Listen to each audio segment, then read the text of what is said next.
hello. It's Yay, aka MODISHYE, and today I will share 5 things I learned and did during my first year of grad school.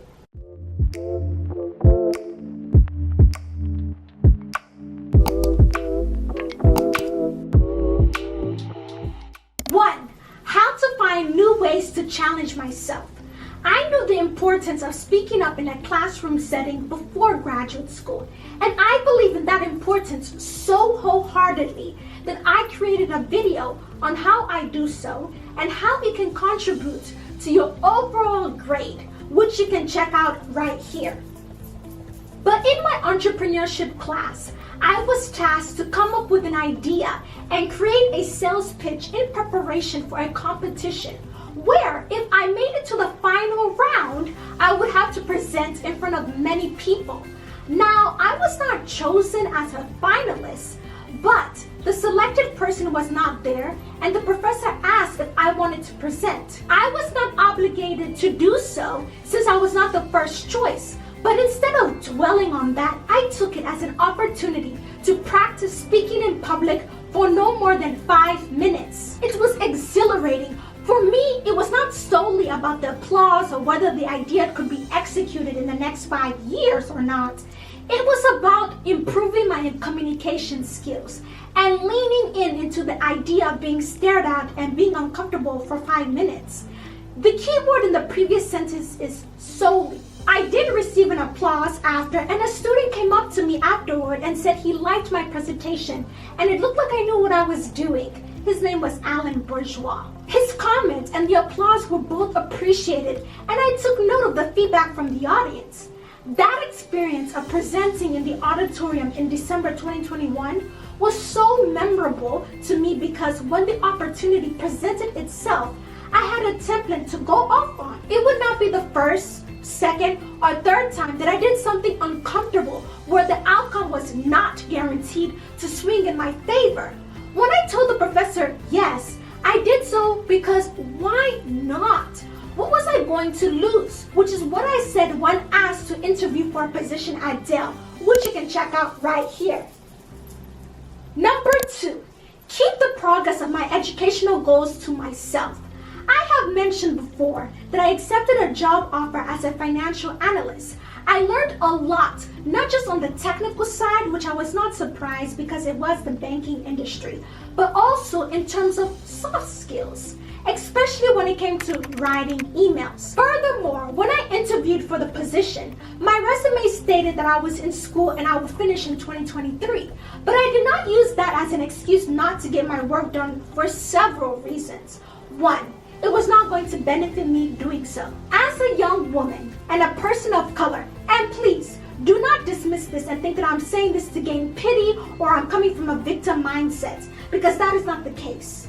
The reality of working in corporates in the United States is that you simply can't mindlessly show up for work and do the job. The leverage of experience being the mediator of 2 departments or being the top choice for the client who brings the most money are the things we don't have, at least not in the beginning. Secondly, it was not their business. At best, managers or co-workers would say, good for you. Furthering one's education is a great opportunity to learn more knowledge and see how what one learns can be applied in the work environment. And at worst, I'll be given distasteful looks because they might think when I have to leave early or request a day off, more work will be added onto them. Either way, it was not worth sharing. If asked what I did on the weekend, I would say I rested, which was not entirely false. And even if it was, they don't actually care. It is just a way to pass time. Keeping the progress of my master's journey was quite significant because I have noticed people will teach you and maybe you become their star mentee. But the moment you have more education than them, for instance, suddenly they don't want anything to do with you. The idea is I will play a role in shaping and molding you, but only enough for the other person to have some sort of control. I understand. It's every man for themselves out there. And kudos to you. But I know what you're doing. Also, if you happen to be in the position like I was, that is working full-time and going to grad school full-time as well, remember to work with your employer to come in an hour earlier and leave an hour later. I worked from 7 to 4 p.m., which gave me enough time to close my laptop, eat dinner, and head to school for my evening class at 5:30. I would not suggest telling them your class schedule because your classes change every semester. Plus, they don't need to know the details of your school life. Some days they are Monday through Wednesday, and other times they could be once a week. If you tell the employer once, that means every semester you will have to change the times you come in. It becomes disruptive and a headache, which are two things that the employers do not want to deal with. Again, they want to make sure you are predictable. Disrupting that flow is one easy way to get rid of you faster. Number 3. In the fall of 2021, I was working my full-time analyst position, taking my evening classes as a full-time student, trying to stay in shape, focus on my YouTube channel, and other things. Therefore, there were events or people that I was not interested in entertaining. I could use the excuse of time. But that is not true because we make time for the things that we want. So to be frank, I did not want to. I did not see the ROI, return on investment. I did not particularly like those people or things, so I decided not to. And it is easy to make that decision when it comes to an acquaintance, but the reason why I'm sharing this lesson is I did that with family members. I have mentioned in an Instagram story that we can say no to hard things when we have used the muscle and gained the confidence to say no to small things. For me, I understand that our time here on earth is limited, and it is up to me to do the things that God has created me to do. That decision to say no is much easier when people deter me away from that goal, because I have placed a higher value in fulfilling that goal. While we are on the subject of family members, because this is a topic that is more complicated than what meets the eye, remember this one word, and it is leave.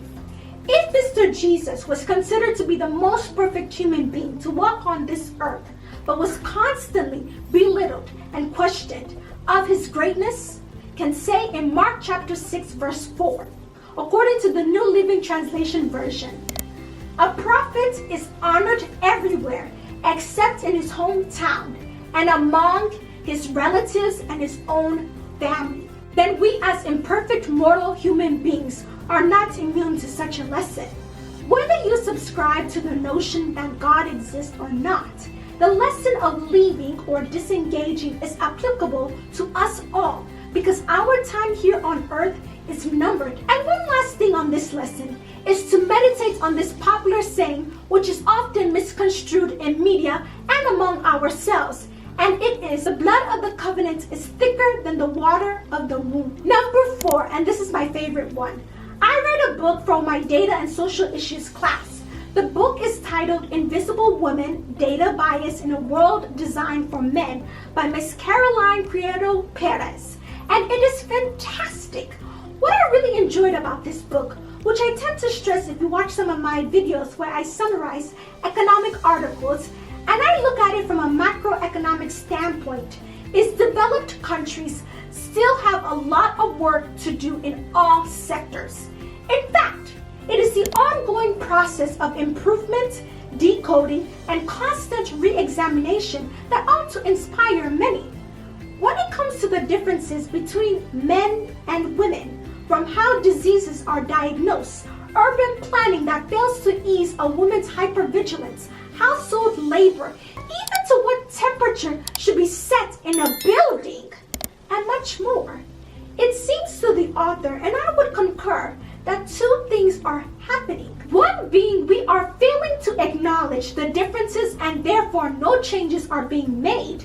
That is the best case scenario. Because as Ms. Shallon Lester says, we can't change what we don't acknowledge. The worst case is we know there are differences between men and women, and the reason there aren't significant changes, which are evident when it comes to household labor and daycare of the children, is because we, society, political leaders, do not value women as much as we say we do. We know both male and female are needed to create a child.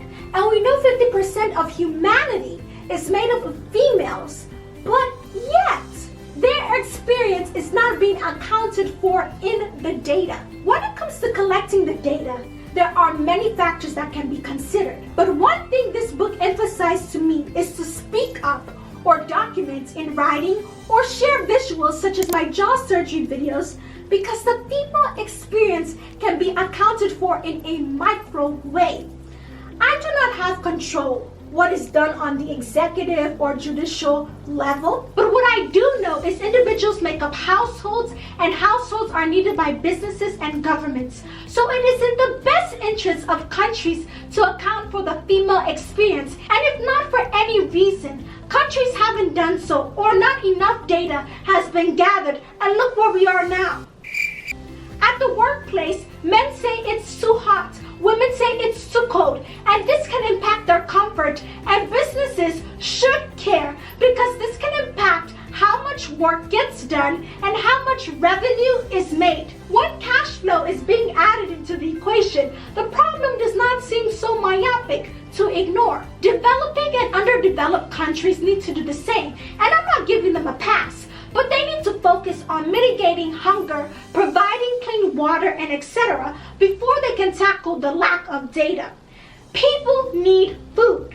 Lastly, there is a quote from the book that I want you to ponder on. Women have always worked. They have worked unpaid, underpaid, underappreciated, and invisibly, but they have always worked. But the modern workplace does not work for women. From its location, to its hours, to its regulatory standards, it has been designed around the lives of men, and it is no longer fit for purpose.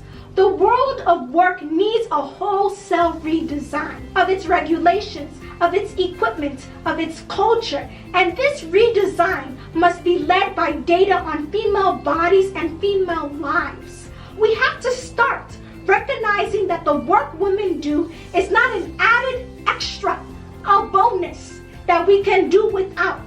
Women's work, paid and unpaid, is the backbone of our society and our economy. It's about time we start valuing it. Number 5, and I'm going to make this one short, and it is to continue to enjoy and do the things that make me feel alive. In April 2022, I went to New York with my mom. I enjoyed the whole trip for several reasons. 1, Manhattan is a robust place. And 2, we bought tickets to see 2 Broadway shows and 1 musical. The shows reminded me to continue to add glamorous things in my life, because while others might enjoy the mundane things of life, I certainly do not. If you like this video on the 5 things I learned my first year in grad school, please like, subscribe to the channel for more school advice videos, and hit the notification bell so you won't miss what I learned my second year, especially when it comes to group projects. If you missed the video where I discuss what to do after you graduate from a community college, watch it right here. Thank you so much for listening, and I'll see you in the next video. See ya!